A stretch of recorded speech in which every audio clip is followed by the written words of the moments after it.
Nikon just dropped the Z7 II and Z6 II, the second generation of their full-frame mirrorless cameras. Are they any good for Northern Lights? Let's find out.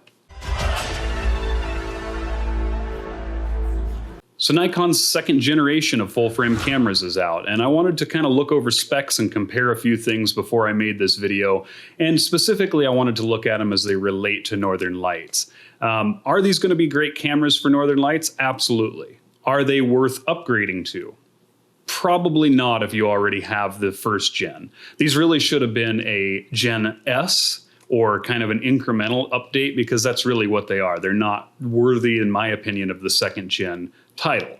But let's dive into the specs and talk about what's new and what's the same. So what hasn't changed? Pretty much everything. It's the same sensor, same body, same EVF, same LCD screen. Pretty much looks identical to their original first gen bodies. So not a lot has changed in that regard. However, under the hood, there are a few tweaks and improvements that I think will help for Northern Lights photography, but they're not a dramatic change. So what's new? Well, we've got 4K 60, and that will ship in the Z7 II. It'll be a firmware update later on in the Z6 II, so you'll have to wait for that on the Z6 II. They both will have 120 full HD, so you'll be able to shoot some slow-mo. And eventually, via a firmware update, they will have 12-bit external recording through select Atomos recorders, so that'll be really nice to have. The biggest thing is dual card slots. Everybody's been asking for that, and Nikon finally put them in there. We get one SD card slot and one CF Express Type B card slot. So for those of you who do weddings or sports or things like that where you need that redundancy, you now get that. They are different types of cards. Would have been nice to see the same slots, but we'll take it, right? They've also added dual XPED 6 processors, so it now has two processors, which should help with things like faster autofocus, better eye autofocus, and it improves the low light abilities down to negative 4.5 EV. We also get faster burst rates, 14 frames per second for the Z6 II and 10 frames per second for the Z7 II. And with that comes increased buffer size, so we now get up to 124 shots on the Z6 II and up to 50 shots on the Z7 II.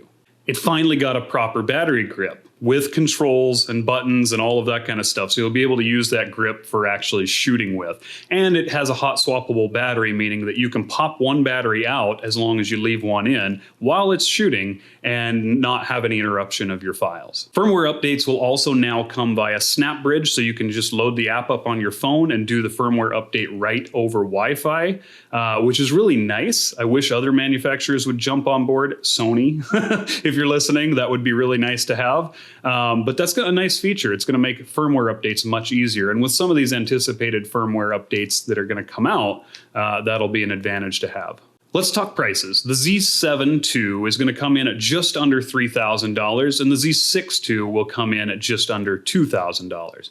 Those are great prices. I think the Z7 is actually a little bit cheaper than it was when it initially launched in the first gen, and I think the Z6 II is about the same price as the Z6 launched at. So that makes it kind of a tough choice between the Z6 II and the Z5. You really have to kind of decide what you need. I personally think I'd go for the Z6 II in that case. Another interesting feature for astro and night photographers is the ability to shoot long exposures up to 900 seconds.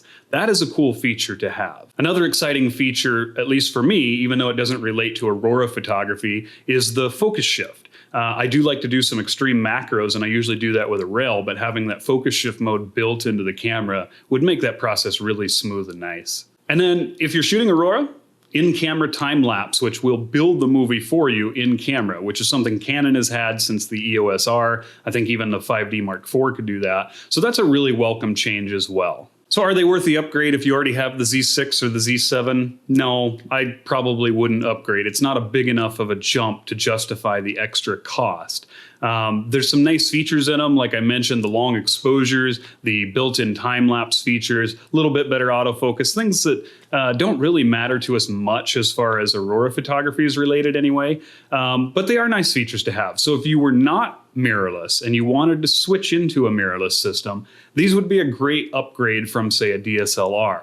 But if you're already coming from the Z7 or the Z6, not really a lot of reason to change or spend the money unless you're a wedding photographer or some other professional who needs that redundancy in the card slots, or you need 4K 60. But then there's a bunch of other options that are already out there that are better suited and have more capabilities as far as the 4K recording. So that's not really a reason to upgrade either. If you want to geek out over these cameras and take a closer look, I will put a link to these cameras down in the description below so that you can kind of look at specs and things like that. And be sure to check out some other videos. I'm not going to deep dive into the specs. I really wanted to cover how these related to Northern Lights photography.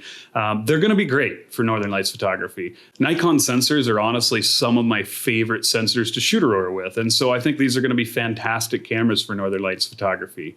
I think if you're looking to get into the mirrorless system and you haven't already, this is a great opportunity to jump, but they are not a substantial upgrade if you're already shooting Nikon mirrorless. All right, guys, that's about all I have to say on this topic. If you want to know more, check out the links in the description below, or if you have questions, I'm happy to answer those. But for now, we'll see you in the next video.